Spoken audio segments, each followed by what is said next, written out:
Hi, everyone. Welcome to this week's message. This is should be going out on February 6th in the new year, 2022. So I hope that this message finds you well.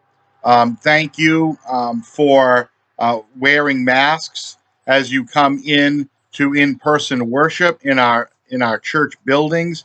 Thank you for using hand sanitizer and practicing social distancing. And I just encourage everyone to get their booster shots as soon as they can. I just got my booster shot a couple weeks ago, but it's a great preventative. It's a great a thing to do.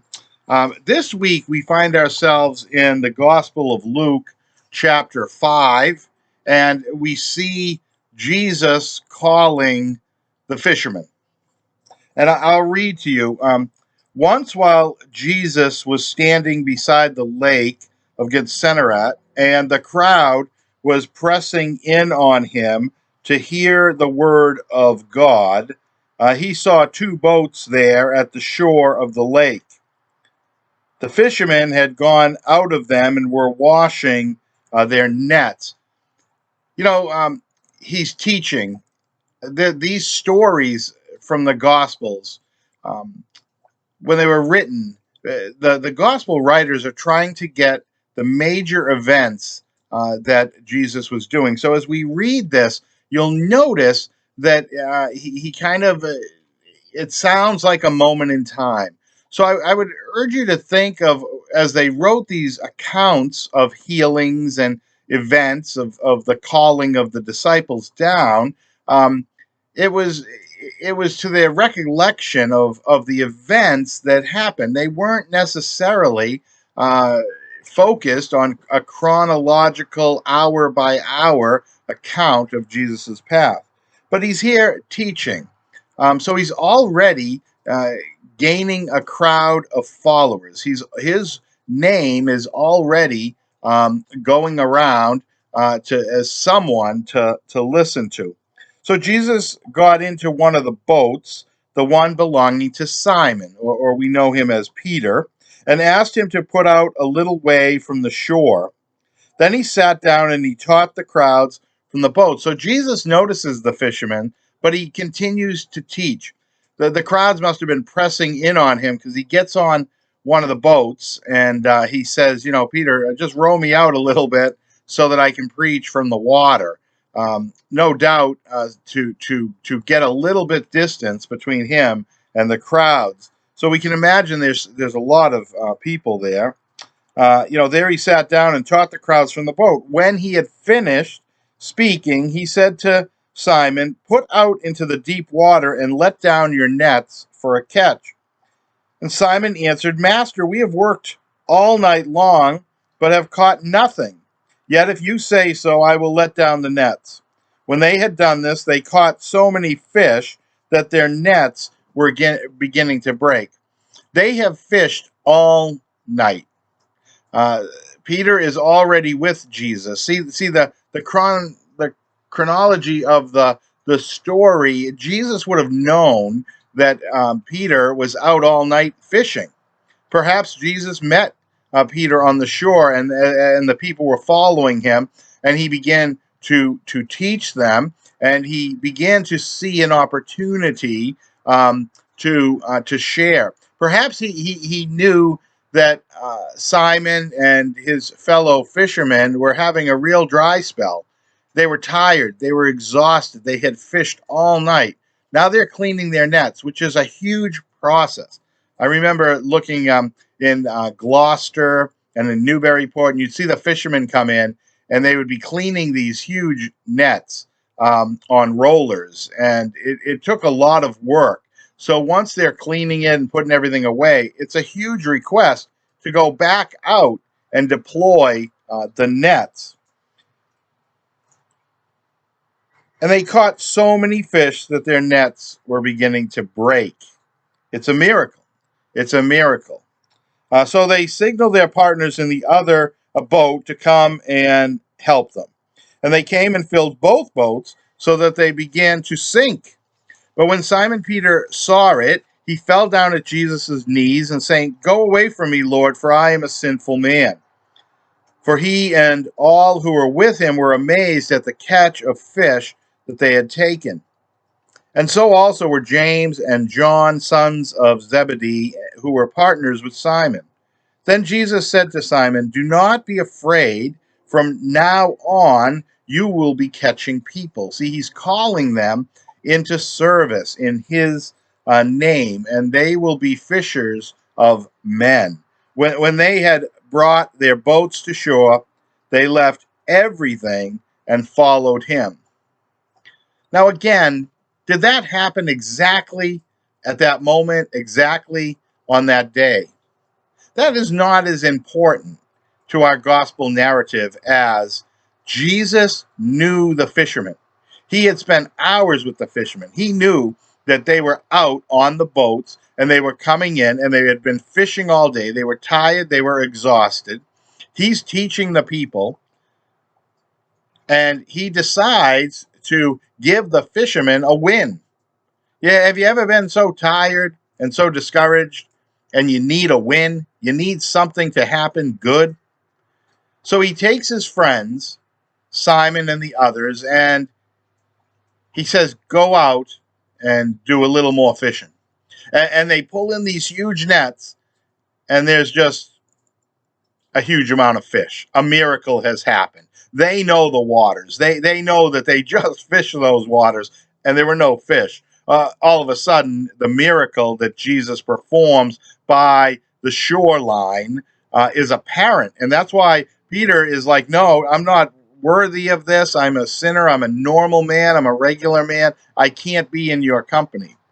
And Jesus says, "No, from now on, with this understanding, you're going to fish for people. You're going to be proclaiming the good news." He'll later say to Peter, "I'm building my church. I'm building the community of faith. I'm building the body of people on you, Peter, the rock." Right? So in the narrative, as it ends, the fishermen leave their nets and they follow him, right? In that, we are to see that we leave our old life behind and we move on to the life that Jesus calls us to do.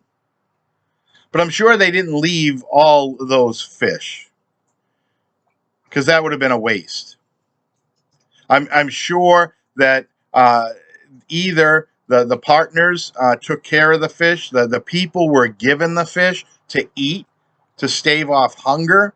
Uh, Perhaps fish were sold to be on the journey, right?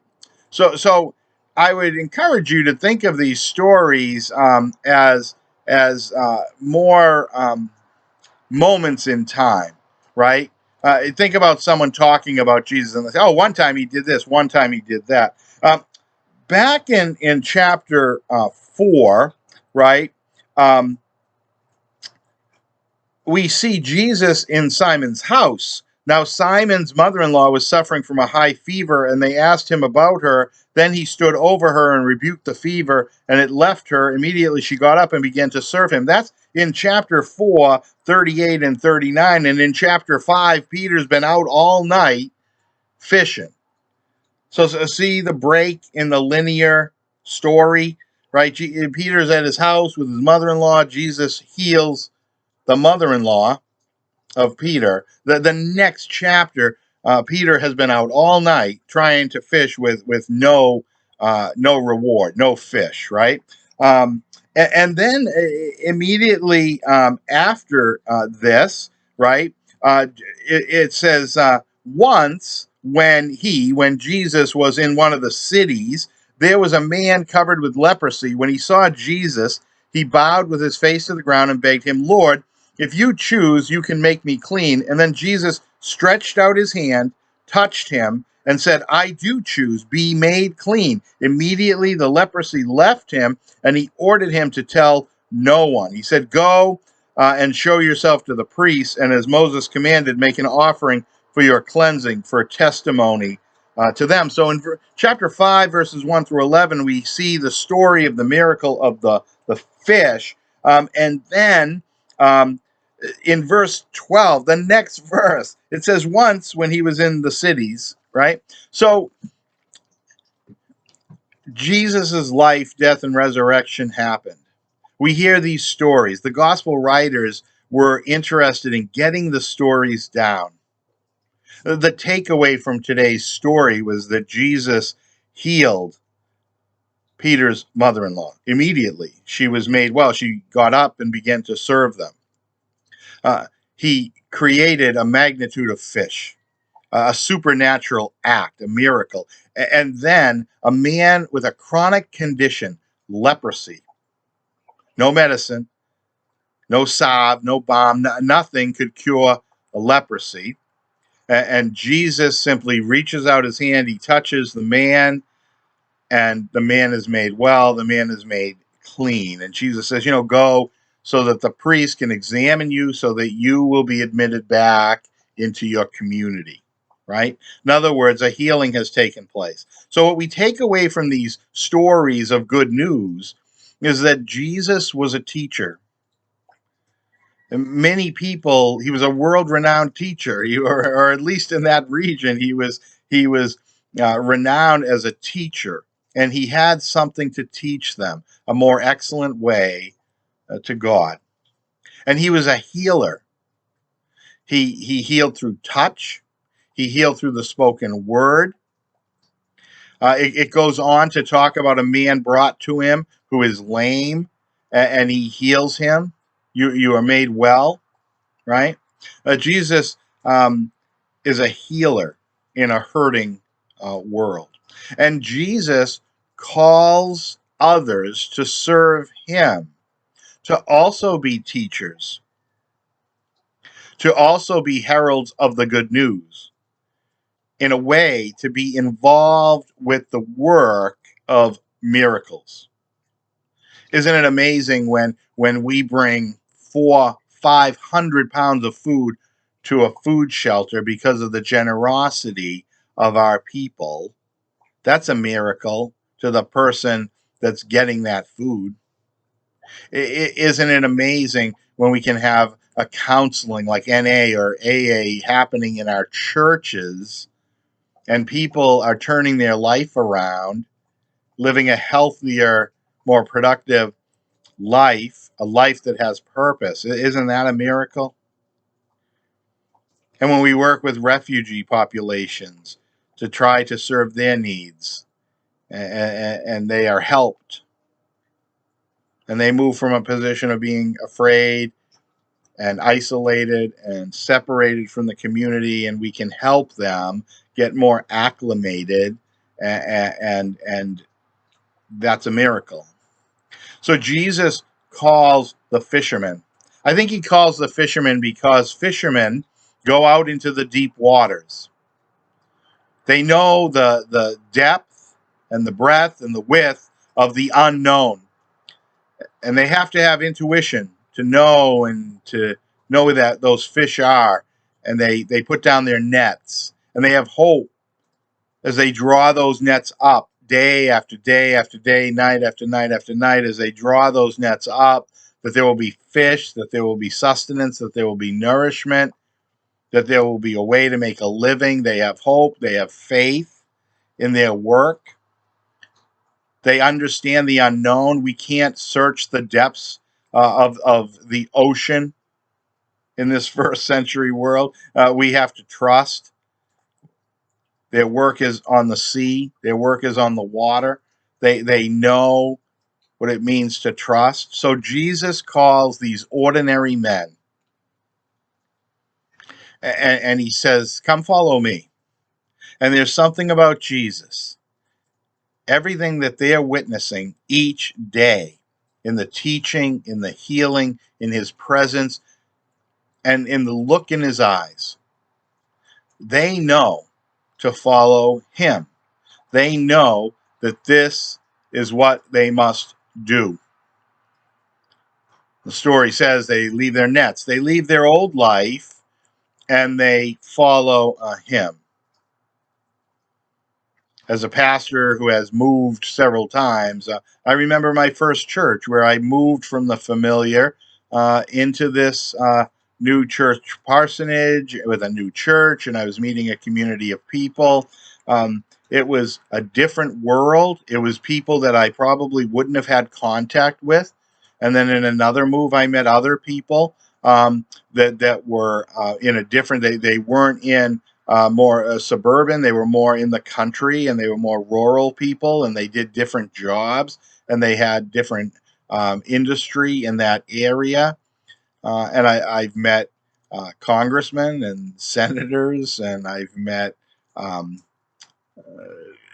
all sorts of people that I would not have met if it wasn't for the call into ministry. Come, follow me. Moving away from the familiar into the unknown and having faith and trust and surrendering to that process. It's really tough. It is really hard. How are you called by Jesus to leave your nets and follow him? Does it mean that we have to leave our church buildings to go out into the world, into towns and communities that we've lived forever, for a long time, and we know the people? Is that hard of a call to answer, to go out and serve the needs of the people in our communities? We need to listen to them. We need to be present, just like Jesus was, to know that the mother in law has a fever and to heal, to know the person is hungry and to feed, and to know the person doesn't have proper clothing and give clothes.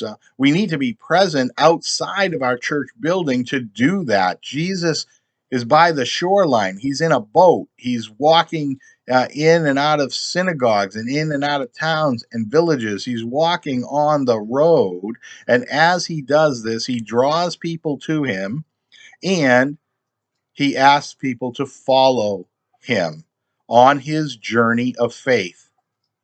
In the church, we need to ask people to participate, to follow, if you will, the work we're doing so that we build a community that's vital, that's transformative in the name of Christ. We leave our nets and we follow Christ means we have to leave the familiar, and we have to do those things that might not feel uh, familiar at first. We might have to challenge ourselves, and we might have to meet people that we do not yet know and listen to them and talk to them and see how we can show them the good news of Christ in this new way. We are not meant to be in the building and just stay there. That is a beautiful thing, to come together, to worship, to pray together as a community of believers, to know each other's names, to really care for each other and to nurture each other. But we need to be in the business of mission and outreach to people outside the church. And we have to seek participation in the events that we do. So we are in a process of visioning together. We are in a process of developing a plan that we can look at and we can examine and we can see how we're doing it. We can get some feedback and we can begin to move that needle towards being not only a nurturing center in the church, but a mission center in the church with an outward focus. We leave our nets and we follow Christ. We listen to the stories of the healing. We listen to the stories of the teachings. We listen to Jesus's voice on our lives and his calling in our lives. So welcome to the journey, and be excited about the future. Be hopeful about the future. Who will we encounter? Who will participate in the events of our church? What events will we participate in our communities and towns? What relationships will we build because we trust and follow Christ? So I hope you have a wonderful week. I hope this message does find you safe and well and rested. and stress free. But I pray for you every day. Thank you for taking the time today to listen to me, and I will talk to you soon. God bless.